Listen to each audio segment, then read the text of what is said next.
ये ज़मीन है इबादत हमारी और अकीदत आधार है।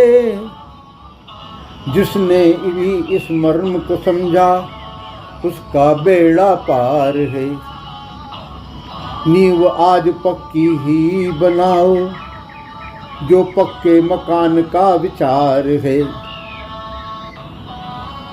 जन्नत पाने का सपना वरना हो सकता है साकार नहीं। एक है तू एक है, ए अल्लाह ए मालिक ए ईश्वर, तेरा कोई पार नहीं। एक है तू एक है।